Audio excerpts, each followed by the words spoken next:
2025 में ज्येष्ठ पूर्णिमा कब पड़ रही है, व्रत किस दिन किया जाएगा, स्नान और दान किस दिन करना शुभ रहेगा, पूजा का शुभ मुहूर्त क्या होगा, पूर्णिमा तिथि कब शुरू और समाप्त होगी। हिंदू धर्म में इस दिन का विशेष महत्व है। इसे बहुत ही पवित्र दिन माना गया है। ये दिन मां लक्ष्मी और भगवान विष्णु को समर्पित होता है। मान्यता है कि इस दिन पूजा पाठ और व्रत करने से मनोकामनाएं पूर्ण होती हैं और जीवन में सुख शांति बनी रहती है। पवित्र नदियों में स्नान करना और जरूरतमंदों को अन्न वस्त्र और धन का दान देना इस दिन विशेष पुण्य फल देने वाला होता है। ज्येष्ठ पूर्णिमा को चंद्रमा की पूजा करने का भी विशेष महत्व होता है। दोस्तों, अगर किसी की कुंडली में चंद्र दोष है या चंद्र की दशा चल रही है तो इस दिन व्रत और पूजा करने से उसका प्रभाव कम होता है। श्रद्धा और सामर्थ्य के अनुसार इस दिन किया गया दान बहुत शुभ माना जाता है। इस दिन भगवान सत्यनारायण की कथा सुनना अत्यंत फलदायी होता है, जिससे घर में सकारात्मक ऊर्जा और शांति बनी रहती है। इसी दिन को वट पूर्णिमा भी कहा जाता है। इस दिन सुहागन महिलाएं वट सावित्री व्रत करती हैं और वट यानी बरगद के पेड़ की पूजा करती हैं। वे निर्जला व्रत रखती हैं और अपने पति के दीर्घायु और उत्तम स्वास्थ्य की कामना करती हैं। अब आइए जानते हैं कि 2025 में ज्येष्ठ पूर्णिमा कब पड़ रही है, व्रत किस दिन करना है, स्नान और दान कब करना है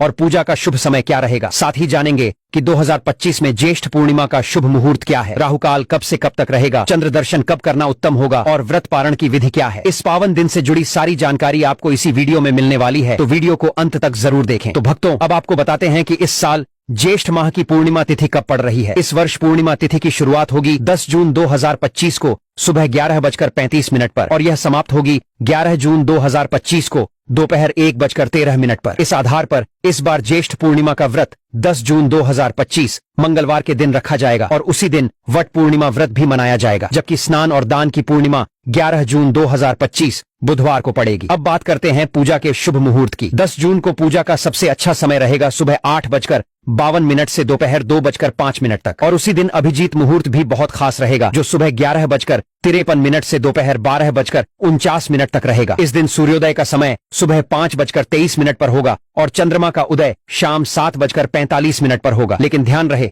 राहु काल में पूजा पाठ से बचना चाहिए। 10 जून को राहु काल का समय रहेगा दोपहर 3:50 से शाम 5:34 तक रहेगा। अब जानते हैं स्नान और दान के शुभ समय के बारे में। भक्तों, 11 जून को ब्रह्म मुहूर्त सुबह 4:02 से लेकर 4:42 तक रहेगा। इसी समय पवित्र नदियों में स्नान करना और दान देना सबसे पुण्यकारी माना गया है। अब बात करते हैं कि ज्येष्ठ पूर्णिमा के दिन किन बातों से बचना चाहिए। इस दिन भूलकर भी मांसाहार या तामसिक भोजन का सेवन न करें। बाल और नाखून काटने से भी परहेज करें। किसी से विवाद, झगड़ा या कठोर वाणी का प्रयोग न करें और सबसे जरूरी, नशा और जुआ जैसे कार्य इस दिन बिल्कुल न करें। इस दिन काले कपड़े पहनने से भी बचना चाहिए, क्योंकि यह नकारात्मक ऊर्जा को आकर्षित करते हैं और आपके कार्यों या व्यापार पर बुरा असर डाल सकते हैं। दान या पूजा के समय भी काले रंग की वस्तुएं प्रयोग न करें, क्योंकि इससे चंद्रमा की स्थिति कमजोर हो सकती है और राहु का प्रभाव बढ़ सकता है। अब जानते हैं कि पूर्णिमा के दिन व्रत कैसे रखा जाता है। इस दिन व्रत दो तरह से किया जाता है। कुछ लोग दिन भर उपवास रखकर शाम को चंद्रमा को अर्घ्य देकर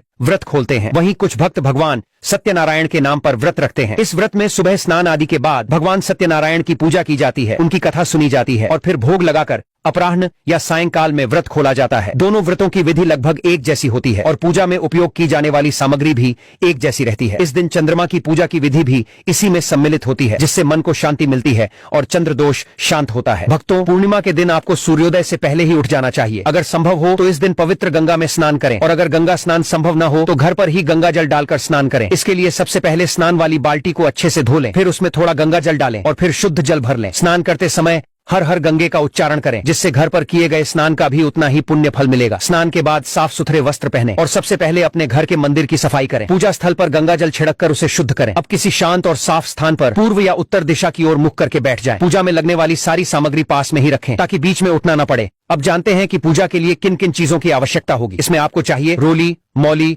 अक्षत, पान, सुपारी, लौंग, इलायची, धूप, दीपक, इत्र, जनेऊ, फूल, फूलों की माला, फल, मिठाई और श्रद्धा अनुसार दक्षिणा। जल के लिए एक लोटा रखें, जिसमें थोड़ा गंगा जल मिलाकर शुद्ध जल भर लें। सारी सामग्री पास में रखकर आसन पर शांति से बैठ जाएं। अब एक लकड़ी की चौकी या पाटा लें, उस पर पीला कपड़ा बिछाएं और भगवान का स्थान तय करें। जो भक्त सत्यनारायण भगवान की पूजा कर रहे हैं वे उनकी तस्वीर या मूर्ति रखें और अगर आप चंद्रमा व्रत कर रहे हैं तब भी सत्यनारायण या लक्ष्मी नारायण की तस्वीर रख सकते हैं। अब पूजा और व्रत का संकल्प लें। इसके लिए सीधे हाथ में थोड़ा जल, पुष्प, अक्षत और एक सिक्का लें। भगवान सत्यनारायण का ध्यान करें और अपना नाम, गोत्र, स्थान, मकान नंबर और शहर का नाम लेते हुए भगवान से प्रार्थना करें कि ये व्रत और पूजा बिना किसी विघ्न के पूर्ण हो। जो भी मनोकामना है वो भी भगवान के सामने कहें। इसके बाद संकल्प की वस्तुएं भगवान के चरणों में अर्पित करें। अब पूजा आरंभ करें। सबसे पहले भगवान गणेश का ध्यान करें, फिर सत्यनारायण भगवान का स्मरण करें और निवेदन करें कि वे आपकी पूजा को स्वीकार करें। अब भगवान को जल अर्पित करें, फिर उन्हें पंचामृत से स्नान कराएं। पंचामृत बनाने के लिए कच्चा दूध, दही, घी, शहद और शक्कर मिलाएं। अगर आपके पास धातु की मूर्ति है तो उसे सीधे पंचामृत से स्नान कराएं, और अगर केवल तस्वीर है तो एक फूल लें, उसमें पंचामृत लगाकर भगवान को अर्पित करें। इसके बाद साफ जल से फिर से स्नान कराएं। अब भगवान को वस्त्र अर्पित करें, जो मौली का छोटा टुकड़ा हो सकता है। फिर जनेऊ चढ़ाएं। जनेऊ पर पहले रोली लगाकर तिलक करें और फिर उसे भगवान को अर्पित करें। अब एक शुद्ध घी का दीपक जलाएं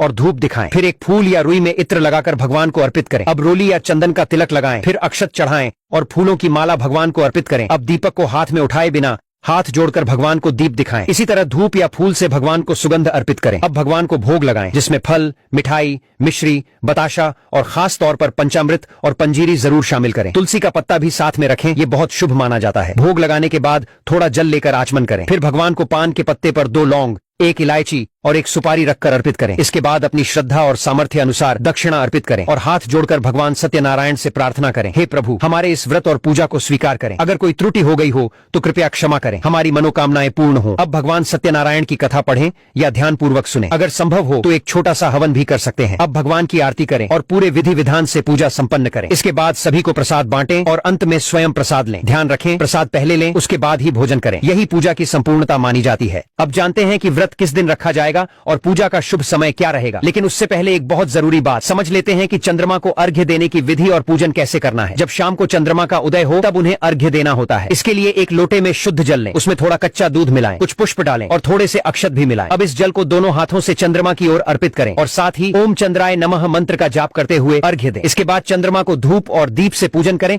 और सफेद मिठाई का भोग लगाएं। फिर हाथ जोड़कर चंद्रदेव से अपने परिवार की सुख शांति और समृद्धि की प्रार्थना करें। चंद्र पूजन के बाद आपका व्रत पूर्ण हो जाता है और अब आप व्रत का पारण करें। ध्यान रहे, पहले भगवान को अर्पित प्रसाद ग्रहण करें, फिर ही फलाहार या सात्विक भोजन करें। पूर्णिमा के दिन चंद्रदेव से जुड़ी चीजों का दान करना भी बहुत शुभ माना गया है। अब इस वीडियो में हम आपको बताने जा रहे हैं स्नान और दान से जुड़ी पूरी विधि, पूर्णिमा के दिन की 5 ऐसी गलतियां जो आपको भूलकर भी नहीं करनी चाहिए, और साथ ही यह भी जानेंगे कि इस दिन क्या खाना चाहिए और क्या नहीं, ताकि परिवार पर किसी भी दोष का असर न पड़े। इसके अलावा ज्येष्ठ पूर्णिमा के दिन किए जाने वाले 4 से 5 विशेष उपाय भी हम आपको बताएंगे, और यह भी बताएंगे कि इस दिन किन बातों का ध्यान रखना जरूरी है। साथ ही इस महीने ऐसे कौन से 5 काम हैं जिनसे आपको बचना चाहिए। ये सारी जरूरी जानकारी आपको इसी एक वीडियो में मिलेगी, और यकीन मानिए वीडियो देखने के बाद आपको किसी और जानकारी की जरूरत नहीं पड़ेगी। तो चलिए दोस्तों, अब हम वीडियो में आगे बढ़ते हैं। अगर आप भी चाहते हैं कि माता रानी का आशीर्वाद जीवन भर आप पर बना रहे तो वीडियो को एक लाइक जरूर करें, चैनल को सब्सक्राइब करना न भूलें और कमेंट बॉक्स में जय माता लक्ष्मी या जय हरि विष्णु जरूर लिखें। साथ ही स्नान दान पूर्णिमा के इस अत्यंत पावन दिन कुछ विशेष उपाय करके व्यक्ति अपने जन्म जन्मांतर के पाप कर्मों से भी मुक्ति पा सकता है। अगर इस पवित्र माह में आप भगवान की सच्चे मन से पूजा और अर्चना करते हैं तो यकीन मानिए किस्मत रातों रात बदल सकती है। लेकिन जैसे इस महीने भगवान विष्णु और माता लक्ष्मी प्रसन्न होते हैं, उसी तरह कुछ ऐसे 5 कार्य हैं जिन्हें करने से वे अत्यंत क्रोधित हो जाते हैं। धर्मशास्त्रों में कुछ कर्मों को इस दिन विशेष रूप से निषिद्ध बताया गया है। बहुत से लोग इस बात को नहीं जानते कि हमारे जीवन में जो दुख, दर्द, तकलीफें और परेशानियां आती हैं वो अक्सर हमारे ही द्वारा पिछले जन्म या इस जन्म में किए गए पाप कर्मों का परिणाम होती हैं, चाहे वे जाने में हुए हों या अनजाने में। इसीलिए भगवान ने हम मनुष्यों के लिए स्नान दान पूर्णिमा जैसे दिव्य दिन बनाए हैं, ताकि हम उस दिन सच्चे मन से पुण्य कर्म कर अपने पापों से निवृत्त हो सकें। इस दिन भगवान श्री हरि विष्णु और माता लक्ष्मी जी की सच्चे भाव और श्रद्धा से पूजा करना न सिर्फ आपके कर्मों का शुद्धिकरण करता है, बल्कि आपके परिवार, बच्चों और जीवन की उन्नति का रास्ता भी खोलता है। लेकिन शास्त्रों में यह भी बहुत स्पष्ट बताया गया है कि अगर कोई मनुष्य इस दिन उन 5 विशेष वर्जित कार्यों में से कोई एक भी गलती से कर देता है तो उसके जीवन भर किए गए पुण्य भी समाप्त हो सकते हैं, और फिर जीवन में धन की हानि,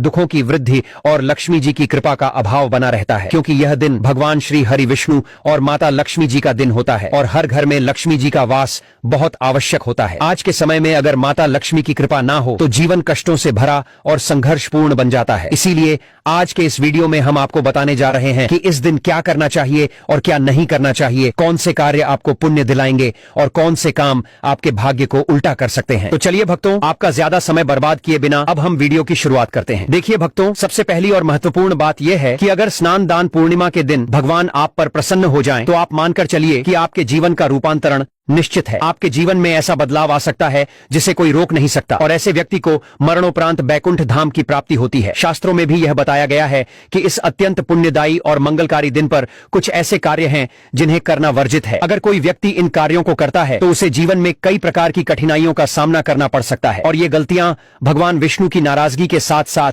माता लक्ष्मी की कृपा भी छीन सकती हैं। तो आइए जानते हैं कि इस पवित्र स्नान दान पूर्णिमा के दिन ऐसे कौन से कार्य हैं जिनसे हमें भूलकर भी बचना चाहिए। तो सबसे पहला कार्य माता तुलसी से जुड़ा हुआ है। जी हाँ दोस्तों, पूर्णिमा के दिन अगर महिलाएं खुले बालों में तुलसी माता की पूजा करती हैं तो शास्त्रों के अनुसार उन्हें पुण्य की प्राप्ति नहीं होती बल्कि उल्टा दोष लग सकता है, क्योंकि माता तुलसी भगवान विष्णु को अत्यंत प्रिय है। भगवान विष्णु की पूजा में तुलसी का भोग अति आवश्यक होता है और उनके बिना भगवान किसी और भोग को स्वीकार नहीं करते। अगर आप तुलसी माता को जल अर्पित कर रहे हैं तो इस बात का विशेष ध्यान रखें कि जल सूर्योदय से पहले या सूर्यास्त के बाद नहीं चढ़ाना चाहिए और हर शाम तुलसी माता के आगे दीपक जरूर जलाना चाहिए। यह नियम स्वयं भगवान को प्रिय है और इससे घर में सकारात्मक ऊर्जा बनी रहती है। अब चलते हैं दूसरी गलती की ओर, जो हमें स्नान दान पूर्णिमा जैसे शुभ दिन पर कभी भी नहीं करनी चाहिए। हमारे धर्म शास्त्रों में साफ साफ लिखा है कि यह दिन भगवान श्री हरि विष्णु और माता लक्ष्मी का है। ऐसे में अगर कोई व्यक्ति गलती से भी मांस या मदिरा का सेवन करता है तो शास्त्रों के अनुसार उसका वंश 7 पीढ़ियों तक कष्ट भोगता है। इतना ही नहीं, ऐसे लोग जीवन में अचानक आई दुर्घटनाओं या भारी संकटों का भी शिकार हो सकते हैं। इसलिए विशेष रूप से इस दिन महिलाओं और पुरुषों दोनों को चाहिए कि वे तामसिक चीजों से पूरी तरह परहेज करें और अपने घर में भी किसी को इसका सेवन न करने दें, क्योंकि यह दिन पवित्रता, संयम और भक्ति का है। और अगर आपने इस दिन को सही ढंग से निभा लिया तो समझिए कि आपके जीवन से दरिद्रता, रोग और दोष दूर हो सकते हैं। इस बार स्नान दान पूर्णिमा की तिथि रोहिणी नक्षत्र में और बुधवार के दिन पड़ रही है। इस कारण अगर आप इस दिन किसी को दूध या दूध से बनी कोई भी चीज दान करते हैं तो इससे माता लक्ष्मी आपसे रुष्ट हो सकती है। भक्तों, इस दिन आपको लोहे या लोहे से बनी चीजों का दान भी नहीं करना चाहिए, क्योंकि शास्त्रों के अनुसार इससे घर की सकारात्मक ऊर्जा और सुख समृद्धि पर बुरा असर पड़ सकता है। अब बात करते हैं तामसिक चीजों के दान की। तो दोस्तों, इस पावन दिन पर तामसिक वस्तुएं जैसे मांस, मदिरा, प्याज, लहसुन आदि का दान करना तो दूर, इन्हें छूने से भी बचना चाहिए। ऐसा करने से आपकी कुंडली में माता लक्ष्मी और शुक्र ग्रह का बल कमजोर हो जाता है, जिसका सीधा असर आपके वैवाहिक जीवन, सौंदर्य और आर्थिक स्थिति पर पड़ता है। चलिए अब जानते हैं एक और बड़ी भूल के बारे में। इस दिन किसी भी प्रकार का झगड़ा या कलह न करें, चाहे वो परिवार में हो, पति पत्नी के बीच हो या किसी मित्र या पड़ोसी से। ज्येष्ठ पूर्णिमा के दिन कोई भी मतभेद बड़ा संकट खड़ा कर सकता है। इस दिन विशेषकर दाम्पत्य जीवन में प्रेम और तालमेल बनाए रखना बेहद जरूरी है। लेकिन एक जरूरी बात और, ज्येष्ठ पूर्णिमा के दिन पति पत्नी को शारीरिक संबंध बनाने से भी बचना चाहिए। शास्त्रों में कहा गया है कि इस दिन संबंध बनाने से उत्पन्न संतान कमजोर और अस्वस्थ हो सकती है। इसलिए इस दिन ब्रह्मचर्य का पालन करना दोनों के लिए कल्याणकारी होता है। अब बात आती है काले रंग की। तो दोस्तों, इस पवित्र दिन काले रंग की चीजों का दान या उपयोग करने से भी बचना चाहिए, क्योंकि काला रंग